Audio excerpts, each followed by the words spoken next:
Mercedes have already taken control of this season, and Ferrari know the gap is not just coming from one clean weekend.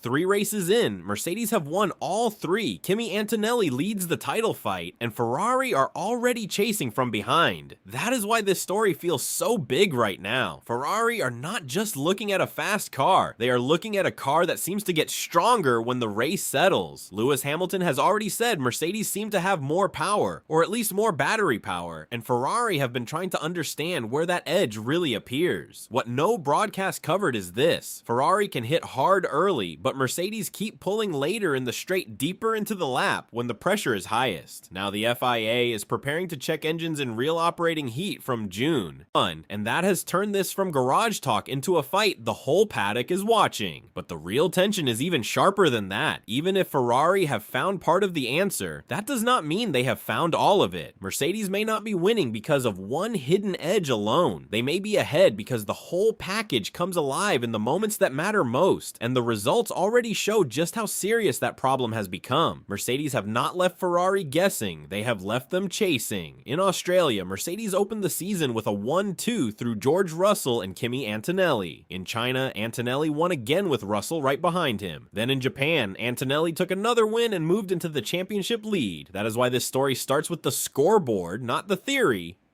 Because Mercedes are already collecting the results that turn a fast car into a real title threat. Ferrari are still close enough to matter, but the gap is already starting to hurt. After 3 rounds, Mercedes lead the constructors' fight with 135 points to Ferrari's 90, and Japan made that pressure even clearer when Antonelli won by nearly 14 seconds, while Charles Leclerc could only bring Ferrari home in 3rd and Lewis Hamilton in 6th. This is the part that changes everything. Ferrari are not chasing one brilliant lap from Mercedes. They are chasing a pattern that keeps showing up on Sundays. That is what makes the next layer so dangerous for Ferrari. Hamilton has already said Mercedes seem to have more power, or maybe more battery power, and once a driver says that after feeling the race from inside the car, the whole conversation changes. Now the results have a shape, the comments have a direction, and the mystery is no longer about whether Mercedes are ahead. It is about where that extra edge is really appearing once the race gets deep. Ferrari looked dangerous the moment the season began. In Australia, Charles Leclerc beat George Russell into turn 1, and Lewis Hamilton jumped from 7th to 3rd on the opening lap. That matters because it showed Ferrari were not slow everywhere. They could hit first, they could force the fight early, but that same race also exposed the bigger problem, because winning the launch and winning the full race were clearly not the same thing. Suzuka made that pattern even clearer. George Russell said he lost ground after the restart because of the harvesting limit and an unexpected super clip. While Kimi Antonelli recovered from a bad getaway and still won by nearly 14 seconds. That is the shape of the issue Ferrari are chasing. The red car can attack in short bursts, but the Mercedes keeps finding another phase once the lap gets longer, and the energy side starts deciding who controls the straight, and that is where the visible picture starts matching Ferrari's concern. At Suzuka, drivers were losing up to 50 kilometers per hour before they even hit the brakes for the final chicane because of super clipping. When races start opening up in that part of the lap, the real story is no longer the launch, the first corner, or the early fight. It is the moment the pace changes, and that is exactly where Ferrari start looking deeper next. Ferrari did not build a weak car. Ferrari built a car with a clear choice. And that choice may be costing them where it hurts most. Their 2026 power unit is understood to use a smaller turbo, which helps the car respond faster on throttle, launch better off the line, and come alive on corner exit. That is why the Ferrari has looked so sharp in the first phase of fights. But the same choice appears to come with less top end once the lap stretches out and the straight becomes a power contest. Fred Vasseur has now said it clearly. Ferrari know they have a deficit on the straight, and they know they have to fix it. That matters because it shifts the whole story. Ferrari are not just pointing at Mercedes and asking questions. They are also admitting that part of the gap is inside their own package. Hamilton and Charles Leclerc have both felt it as well.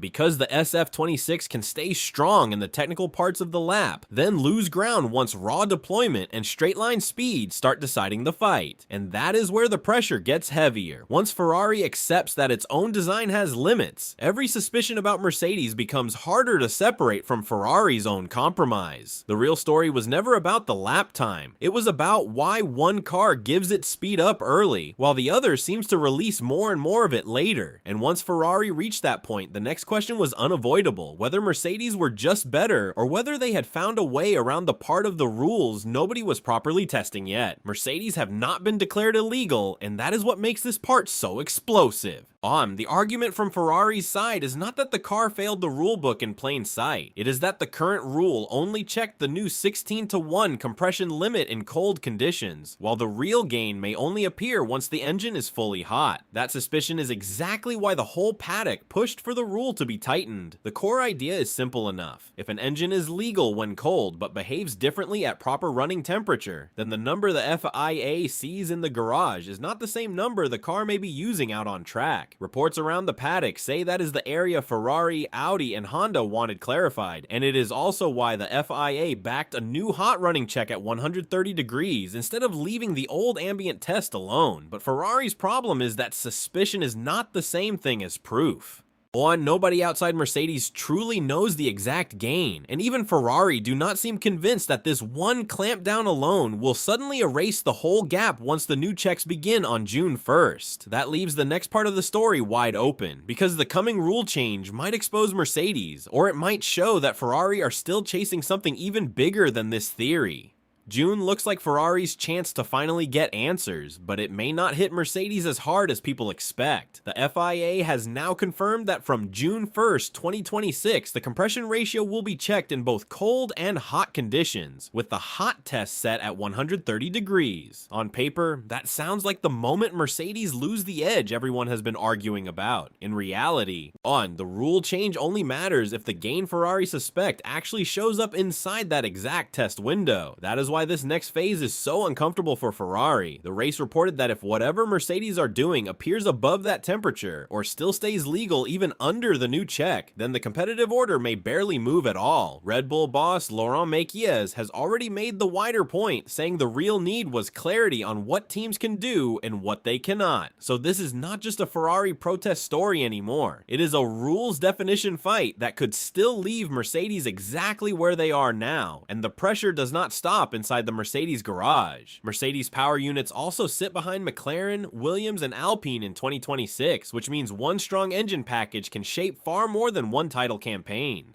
That changes the weight of this whole debate, because Ferrari are not trying to pull back a single car. They are trying to break the center of a power network that already reaches across the grid, and that is why the next part of this story turns from regulation to response. Ferrari may not get their biggest help from the June engine check at all. Their real opening could come from the rules that allow a manufacturer to fight back if its power unit is judged too far behind the best one on the grid. Fred Vasseur has already made that clear. He does not sound like a man waiting for Mercedes to be slowed down. He sounds like a man waiting for Ferrari to be allowed to move forward, because this next phase is not just about exposing an edge. It is about earning the right to answer it. That is where ADUO becomes so important. If Ferrari are measured at more than 2% behind the best internal combustion engine, they can get one extra upgrade. If the gap is above 4%, they can get 2. Reports also say these checks come at fixed points through the season, which means the calendar itself now matters in the title fight. Mercedes already lead Ferrari by 45 points, so every race before that window closes makes the comeback harder, even if Ferrari believe the opening is coming. And that changes the whole mood of the story. Ferrari are no longer just trying to prove why Mercedes are quick. They are trying to survive long enough to bring a legal answer back to the fight. That is a very different kind of pressure, because understanding the problem is one thing, but reaching the moment where you are allowed to fix it is something else entirely. And once that battle becomes the focus, the ending is no longer about suspicion. It is about what happens to this championship if Ferrari get their shot and still cannot pull Mercedes back. June is Ferrari's big checkpoint. From June 1st, the FIA will test compression ratio in both cold and hot conditions, with the hot check set at 130 degrees. If Mercedes lose pace after that, Ferrari's doubts start looking very real. If nothing changes, then Ferrari lose a major explanation. That is the danger for Ferrari. Ferrari. Mercedes already lead the constructors' standings with 135 points, while Ferrari are on 90. That means this fight is not happening in theory anymore. It is already showing up on the board, and every race before the next shift in the rules gives Mercedes more control over the season. So the ending is simple. If June cuts the gap, the title fight opens up again. If June changes very little, then Mercedes are probably ahead on the full package, not just one suspected edge, and Ferrari are chasing something much bigger than they hoped.